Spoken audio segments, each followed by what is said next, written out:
ওই যে Kim Jong উনকে দেখেন, চিনেন? কিম জং উনকে চিনেন? কোথাকার প্রেসিডেন্ট? তার দেশের মানুষ খাবার খেতে পারে না, আর সে মিসাইল বানায় বসে বসে। আর আমেরিকা পশ্চিমা থেকে ভয় দেখায়, ভয় দেখায় না? দেখেছেন? ওর ওই উত্তর কোরিয়া হামলা চালাতে হলে 100 বার চিন্তা করতে হবে পশ্চিমাদেরকে। হ্যাঁ, কারণ সে 8-10টা মুসলিম কান্ট্রির মতো না যাদের কাছে এরকম কোনো অস্ত্র নাই। কথা বুঝতে পারছেন? ওকে অত সহজে কিন্তু কেউ আক্রমণ করবে না। তারপরেও আবার চায়নার সাথে ওর বন্ধুত্ব আছে, রাশিয়ার সাথে ওর বন্ধুত্ব আছে, ঠিক আছে? এর একটা অ্যালায়েন্স, এটাকে জিও পলিটিক্যাল ভাষা ওদের অ্যালায়েন্স বলে। তো ওরা শক্তিশালী হলো কিভাবে? শুধুমাত্র ফাইন্যান্স দিয়ে না, এখানে পলিটিক্যাল ভিত্তি শক্ত, অস্ত্র শস্ত্র তাদের আছে। এখন বহির্বিশ্বের শত্রুরা ওদের দিকে চোখ তুলতে পারছে না, এত সহজ না।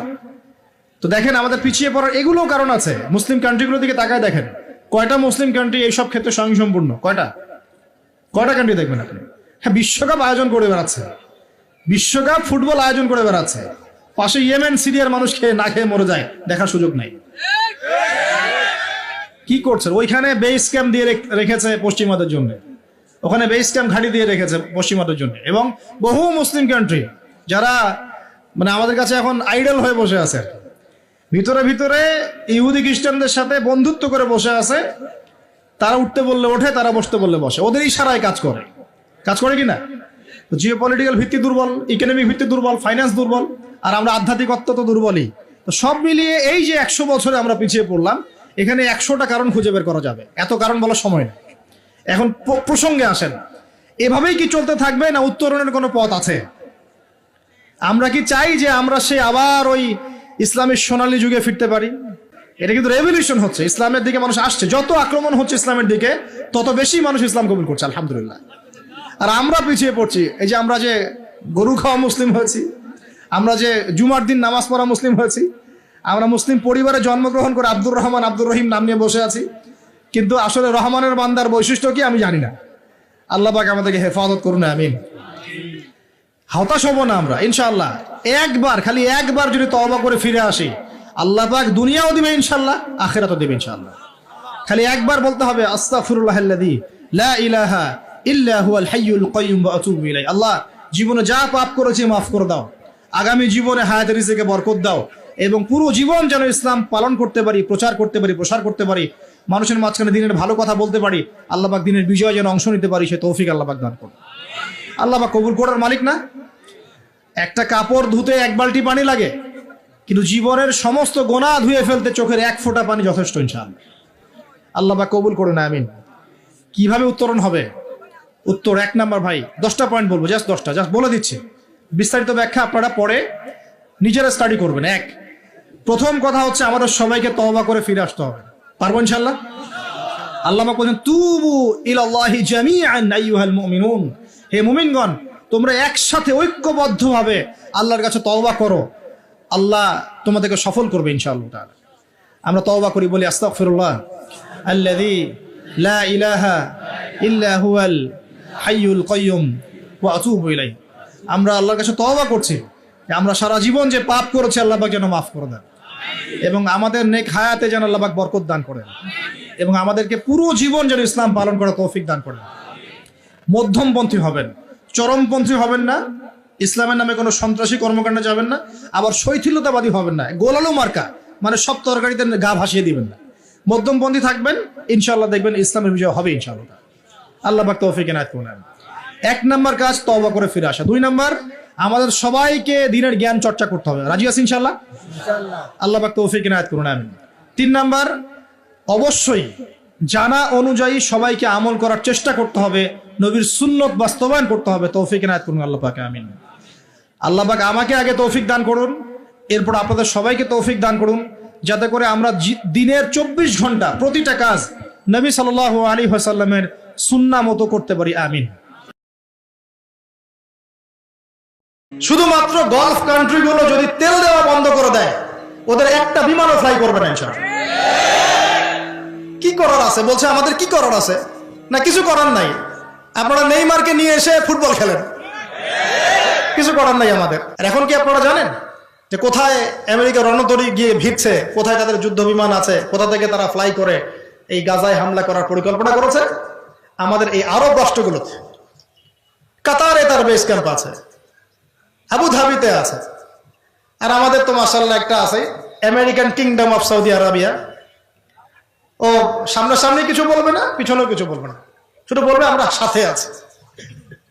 আমার ওই যে অনলাইনে তো বললাম যে কেউ লাইভে চলে আসতে পারে, লাইভে এসে বলছে আমাদের কি করার আছে, না তোমাদের কিছু করার নাই, তোমরা তেল দাও ওদেরকে আরো বেশি করে, তোমাদের কিছু করার নাই, তোমরা তেল বিক্রি করো ওদের কাছে। আরে আহাম্মকের দল, শুধুমাত্র গলফ কান্ট্রিগুলো যদি তেল দেওয়া বন্ধ করে দেয় ওদের একটা বিমানও ফ্লাই করবে না ইনশাআল্লাহ।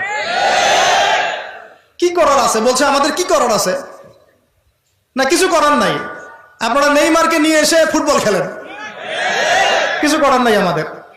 আমরা হ্যালোইন করি, মদের বার ওপেন করি, হ্যাঁ আমরা ওদের সাথে বন্ধুত্ব করি, আমরা ওদেরকে মৌন সমর্থন দেই।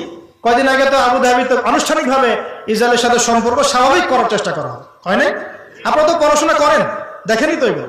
আমাদের কি করার আছে বলছে, আমাদের কি করার আছে, আমরা করব না, কারা করবে, করবে কারা, সবাই কি দোয়াই করে যাবে? আল্লাহ পাক আমাদেরকে বোঝার তৌফিক দান করুন। আমি একজন নেতার নাম আসলে রাহিমাহুল্লাহ পড়ি, শ্রদ্ধার সাথে স্মরণ করি। এই সৌদি আরবের ছিলেন বাদশা ফয়সাল, নাম শুনেছেন? ওই যে কিং ফয়সাল অ্যাওয়ার্ড দেওয়া হয়, এই একমাত্র একটা সাহসী নেতা দেখেছিলাম লাস্ট 100 বছরে, অনেক নেতার মধ্যে একজন। অয়েল পুরো তেল বয়কট করে দিয়েছে, যে আমরা পশ্চিমা থেকে কোনো তেলই দিব না। এটা জানেন হিস্ট্রি? তেল বয়কট, তেল দিব না। এই তেল না পেয়ে ওদের অবস্থা খারাপ হয়ে গেছিল, তেল পাবো কোথায়? আল্লাহ পাক এই পুরো বিশ্বের 4 ভাগের 3 ভাগ তেল দিয়েছেন মধ্যপ্রাচ্যে। সুবহানাল্লাহ। মুসলমানদের হাতে, এগুলো কাদের হাতে? এটা কি ইহুদিদের হাতে? 4 ভাগের 3 ভাগ। তো তিনি তেল দেওয়া বন্ধ করে দিয়ে, তেল দিব না। এরপরে কত যে চড়াই উতরাই গেল, তারপরে এক জায়গায় পশ্চিমারা তাদেরকে হারিয়ে দিল। কোন জায়গায়? লোভ। কোন জায়গায় বলেন? এসে বলল যে ঠিক আছে তেল আপনি দিতে চাচ্ছেন না, একটা সন্ধি চুক্তিতে আসি। কি চুক্তি? যে আমরা অন্য কোনো কারেন্সিতে তেল কিনবো না, শুধু ডলারে কিনবো, আর শুধু আপনার কাছ থেকে কিনবো। আপনি এবং আপনার অনুসারী যে কয়েকটা কান্ট্রি আছে তাদের কাছ থেকে আমরা তেল নিব, বাইরের কারো কাছে আমরা তেল নিব না। তাহলে আপনাদের বাণিজ্য অনেক সমৃদ্ধ হবে। আর আপনাদের প্রতি একটা অনুরোধ, শর্ত হচ্ছে আপনারা শুধু ডলারে তেল কেনা বেচা করবেন, অন্য কোনো টাকা বা রুপি বা এগুলোতে তেল কেনা বেচা করবেন না। এই তেল মানে অয়েল, আর এই ডলার মানে ডলার, এই হয়ে গেল petrol dollar, petrol dollar, petro dollar monetary system. এখন আপনি সারা বিশ্বে ডলার ছাড়া তেল কিনতে পারবেন না। এটা হলো উম্মার সাথে একটা গাদ্দারি। এর ফলশ্রুতিতে ডলার হয়ে গেল একদম সুপিরিয়র কারেন্সি, আর তেলের একচ্ছত্ব অধিকার ওরা লাভ করে ফেলে। তো এইগুলো যদি মুসলমানরা বন্ধ করে দিতে পারত, আমি এখানে গলা ফাটায় কথা বলে কোনো লাভ নাই, আমি জানি আদতে আসলে কিছু হবে না, সকালবেলা আপনারা ভুলেও যাবেন। কিন্তু একটা কথা চিন্তা করেন, খালি চিন্তার খোরাক নেন, যদি এইটা আমরা বন্ধ করতে পারতাম ওই সময়, তাহলে কি ওরা এত দূর পর্যন্ত আসতে পারত? যখন আপনি একটা থাপ্পড় খাচ্ছেন কিছুই বলছেন না, তখন তো একটা থাপ্পড় খাবেন। হাত ভেঙে ফেললো, কিছুই বললেন না, তখন তো আরেকটা হাত ভাঙবে। এই তো হচ্ছে অবস্থা। তো আমরা কি করতে পারি? কি সুন্দর করে এসে বলতেছে অনলাইনে। যাক, মূল জায়গাটা আসা। ব্রিটেন সারা বিশ্বটাকে এভাবে নিয়ন্ত্রণ করা শুরু করলো। ওর উদ্দেশ্যটা ছিল একটা, উদ্দেশ্য হচ্ছে জায়নিস্টদের, ওই যে জায়নিস্ট কারা বললাম, যারা ইহুদি খ্রিস্টানদের মধ্যে একে অপরের বন্ধু। সবাই না কিন্তু, সব ইহুদি সব খ্রিস্টান নয়। তো এই জায়নিস্টরা ব্রিটেনের সাথে আতাত করে প্রথম বিশ্বযুদ্ধটা ইচ্ছাকৃতভাবেই ঘটিয়েছে।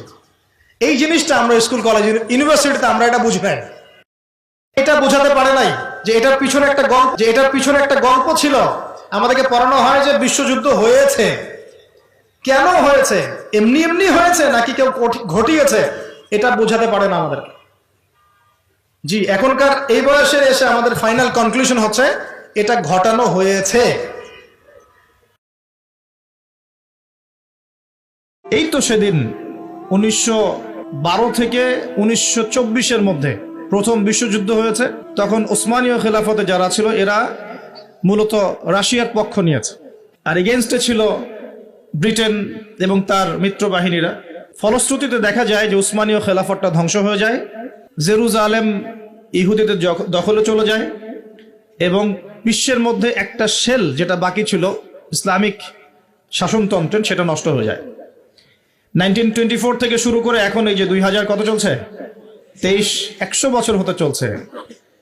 প্রায় 100 বছর পার হয়ে যাচ্ছে এই বিশ্বের political section, economic section, finance, military section, আপনার মিডিয়া, প্রযুক্তি, অস্ত্রশস্ত্রের যে মজুদ, সব ক্ষেত্রেই মুসলমানরা বিগত 100 বছরে পিছিয়ে পড়েছে। এটাই সত্য কথা। বিগত 100 বছরে আমরা পিছিয়ে পড়েছি। 1200 বছরের হিস্ট্রি একটু পড়ে দেখবেন, নবী সাল্লাল্লাহু আলাইহি ওয়াসাল্লামের জীবনীটা একটু পড়ে দেখবেন, সাহাবীদের জীবনীগুলো পড়ে দেখবেন। তারপরে যে 1200 বছরের কথা আমি বলছি, ইতিহাসগুলো একটু পড়ে দেখবেন। দেখবেন আমরা কোন জাতি ছিলাম, বিগত 100 বছরে আমরা কোন জাতি হয়েছি। এখনকার প্রজন্মকে আমাদের শেকড় চেনাতে হবে কি হবে না? এই যে আপনারা সিলেট অঞ্চলের মানুষ, কিভাবে ইসলাম এদিকে এসেছে কতজন জানে? আমরা যার কবরকে কেন্দ্র করে বিভিন্ন উৎসব করছি, তিনি এই জায়গায় এসেছিলেন 360 জন মানুষ নিয়ে, মাত্র 360 জন মানুষ নিয়ে। তৎকালীন সময় এখানে একজন জালেম শাসক ছিলেন, তার নাম হচ্ছে গৌর গোবিন্দ। নাম শুনেছেন? তার সময় মুসলিমদের উপর প্রচন্ড নির্যাতন হতো। এক ব্যক্তির সন্তান জন্ম হওয়ার ঘটনায় সে গরু জবাই করে মানুষকে খাওয়াতে চেয়েছিল, এতে করে তার সন্তানকে তার চোখের সামনেই জবাই করে মেরে ফেলা হয়েছে। এগুলো ইতিহাসে লেখা আছে, আমরা পড়েছি, আল্লাহ ভালো জানেন, আমরা এগুলো হিস্ট্রির মধ্যে পড়েছি। তো তিনি সোনারগাঁ চলে যান। সোনারগাঁ গিয়ে তৎকালীন বাংলার শাসককে তিনি বিচার দেন। তিনি কিছু ফোর্স পাঠান, সাথে পাঠিয়ে দেন এই ইয়েমেন থেকে আগত এই যে শাহজালাল রাহিমাহুল্লাহ এবং তার 360 জন। প্রথমে ছিল 210 জন। রাস্তায় আস্তে আস্তে আস্তে আস্তে দাওয়াতি কাজ করতে করতে করতে করতে আরো বেশ কিছু অনুসারী তার হন, তার হাতে বায়াত গ্রহণ করেন এবং 360 জনের একটা বাহিনী তিনি গঠন করেন।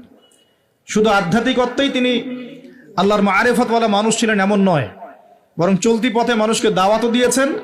এক পর্যায়ে রাজা গৌর গোবিন্দের বিরুদ্ধে সশস্ত্র যুদ্ধও করেছেন। আপনারা কি মনে করেন এই অঞ্চলে ইসলাম কিভাবে এসেছে? খালি দাওয়াতের মাধ্যমে? আমি এখন যা দিচ্ছি এটা দাওয়াত, আমি যা দিচ্ছি এটা দাওয়াত। আমি আপনাকে নামাজের দাওয়াত দিতে পারি, কিন্তু নামাজ আমি এখানে প্রতিষ্ঠা করতে পারবো না। আমার কথা কি বুঝতে পারছেন? কিন্তু ওমর রাদিয়াল্লাহু আনহুর যুগে নামাজ প্রতিষ্ঠিত ছিল। কেউ নামাজ না পড়লে শাস্তি প্রদান করা হতো। যখন আপনি নামাজ না পড়লে মুসলিমদেরকে শাস্তি দিতে পারবেন, বালেগ বিনা ওজরে নামাজ পড়ছে না, নামাজের ওয়াক্ত হয়ে গেছে, হাইয়া আলাস সালাহ, আজান হচ্ছে, দোকান খুলে ব্যবসা করছে, যখন ওই দোকানে গিয়ে চার্জ করতে পারবেন তখন সালাত কায়েম হয়েছে। এখন আমরা সালাতে দাওয়াত দিচ্ছি, ভাই নামাজের দিকে আসেন। বিগত 100 বছরের অবস্থা আমি ব্যাখ্যা করবো ইনশাল্লাহ সামনে, এটা বলে শেষ করি। তিনি শুধু দাওয়াতই দেন নাই, মানুষের আধ্যাত্মিক বিষয়গুলো পরিবর্তন করেছেন। তার অনুসারীদেরকে নিয়ে সেখানে এসেছেন। ইতিহাসের বইগুলোতে লেখা আছে সেই রাজা জাদুবিদ্যায় পারদর্শী ছিল, জাদুবিদ্যায় পারদর্শী ছিল। ব্রহ্মপুত্র নদী থেকে শুরু করে সুরমা পর্যন্ত প্রত্যেক নদীর নৌযান তিনি বন্ধ করে দেন, যাতে শাহজালাল রাহিমাহুল্লাহ এখানে আসতে না পারে। যখন ইমানের সৈনিকরা মাঠে নামে তখন কুফররা ভয় পায় না? পায় কি পায় না? তো তারাও ভীত ছিল তখন, কারণ যখন আপনি জুলুম করবেন কারো উপরে না, তখন অটোমেটিকলি আপনার মনের মধ্যে একটা ভয় কাজ করবে। যখন আপনি কারো প্রতি জুলুম করবেন, অটোমেটিকলি মনের মধ্যে একটা ভয় কাজ করবে আপনার। যখন আপনি শিরক করবেন, মনের মধ্যে ভয় কাজ করবে। যখন আপনি নবীর সুন্নতের খেলাফ চলবেন, ইসলামের এগেইনস্টে শত্রুতা করবেন, মনের কোথায় জানি একটা অজান্তে একটা ভয় কাজ করবে, না জানি আল্লাহ কবে আমাকে ধরেন, হবে না? আর যখন আপনি ভিতর থেকে পবিত্র এবং ভিতর থেকে শক্ত, যে না আমি ইমানের উপর আছি, আল্লাহর হুকুম আহকাম পালন করছি, নবীর সুন্নত মেনে চলছি, ইসলামের দাওয়াত দিচ্ছি, আপনার ভিতরে কোথায় জানি একটা কনফিডেন্স থাকবে যে আল্লাহ আমার সাথে আছে। আর কেউ থাক না থাক, আল্লাহ আমার সাথে আছে। দুনিয়াতে না হোক, আল্লাহ পরকালে আমার সাথে আছে। দুনিয়া আখিরাত উভয় জাহানেই আল্লাহ পাক সাথে থাকবেন ইনশাআল্লাহ। তো জাদুবিদ্যা কাজ করলো না। বলা হয়, এটা সত্য মিথ্যা আমরা জানি না, বলা হয় যে নৌযান ছাড়াই আল্লাহ পাকের কুদরতে, আল্লাহ পাক তার কুদরত কিন্তু তার বান্দার মধ্যে প্রকাশ করতে পারেন যাকে ইচ্ছা। তিনি নদী পার হয়েছেন, তার সৈন্যদেরকে নিয়ে পার হয়েছেন, এটা বলা হয়ে থাকে। আল্লাহ ভালো জানেন, আমরা সত্য মিথ্যা বলতে পারবো না। এরপরে এখানে সর্বশেষ যেটা পদক্ষেপ নেওয়া হয়েছিল, লোহার লোহা দিয়ে জাদু করা হয়েছে, শিল দিয়ে জাদু করা হয়েছে। এই শিলের জাদু কে ভাঙতে পারবে, এই কথা শাহজালাল রাহিমাহুল্লাহ তার অনুসারীদেরকে বলছিলেন যে তোমাদের মধ্যে যে ব্যক্তি ফজরের নামাজ কোনোদিন কাজা করো নাই, সে উঠে আজান দিলে ইনশাআল্লাহ আল্লাহ পাক এই জাদু ভ্রষ্ট করবেন। সম্ভবত নাসির উদ্দিন নামক একজন ব্যক্তি, বুরহানুদ্দিন, শুকরিয়া স্যার, বুরহানুদ্দিন নামক একজন ব্যক্তি, তিনি দাঁড়িয়ে বলেন যে আমি কোনোদিন ফজরের নামাজ কাজা করি নাই। চিন্তা করতে পারেন, উম্মার বিজয় কাদের হাতে হয়েছে? বেনামাজিদের হাতে, আমাদের মতো বেনামাজিদের হাতে।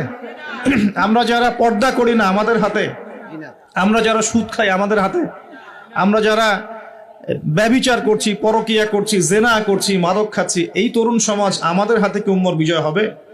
কি মনে হয় আপনাদের? একদিনও ফজরের নামাজ কাজা হয়নি, সেই ব্যক্তি উঠে আজান দিয়েছেন, সুবহানাল্লাহ। আর শাহজালাল রাহিমাহুল্লাহ তখন বলেছিলেন যে শিল হট, মানে এটা ভেঙে যাওয়ার জন্য। এই শিল এবং হট একত্রিত হয়ে পরবর্তীতে আস্তে আস্তে সিলেট নামটা হয়েছে। তার আগের নাম ছিল জালালাবাদ। কি নাম ছিল? জালালাবাদ। এই যে ইতিহাসগুলো কতজন মানুষ জানে? তিনি একজন তাওহীদপন্থী মানুষ ছিলেন, আল্লাহর ওলি ছিলেন, আল্লাহর মারিফতওয়ালা মানুষ ছিলেন। অনুসারীদেরকে নিয়ে তিনি শুধু দাওয়াতই দেন নাই, জালেমের প্রাসাদ পর্যন্ত চলে গেছেন যুদ্ধ করতে করতে, করেন নাই? তো এই যে ইসলাম কিভাবে প্রতিষ্ঠা হলো দেখেন। আর শেষের 100 বছরে কি হলো? ওই 1200 বছরের ইতিহাস আমরা ভুলে গেলাম, কি হলো শেষের 100 বছরে? আমি আপনাদেরকে ফাইন্ড আউট করছি। দেখুন, লাস্ট 100 বছরে আমাদের মুসলিম উম্মার প্রথম যে সমস্যাটা হয়েছে, এটা হলো আমরা কোরআন এবং সুন্নাহর যে পরিপূর্ণ জ্ঞান অর্জন, এই জ্ঞান অর্জনের পিছনে পর্যাপ্ত মেহনত করছি না। এটা 1 নম্বর পয়েন্ট। আমরা কি সবাই কোরআন পড়তে জানি? হলফ করে বলতে পারবেন প্রত্যেক ব্যক্তি, আপনারা যারা শুনছেন আমার লেকচার, সবাই কোরআন তেলাওয়াত করতে পারেন বিশুদ্ধ করে?